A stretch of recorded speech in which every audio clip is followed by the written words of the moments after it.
Good morning mga kasenso. Ika-9 days na po ng ating mga piglets. So, ika-4 na araw na po natin na pagbibigay ng diluted na early win immune booster.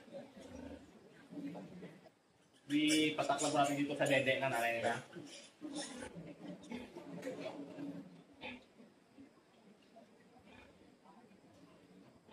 Sa pamamagitan po ng pag-dilute natin ng early win immunobooster mga kasenso at inilalagay natin sa dede ng kanilang nanay, ayan po ang pamamaraan ng pagturo natin sa mga piglets upang mabilis silang matutong kumain ng early win immunobooster gawa po ng Pigula. Kaya po, talagang makikita ninyo na dinidilaan din po nila yan.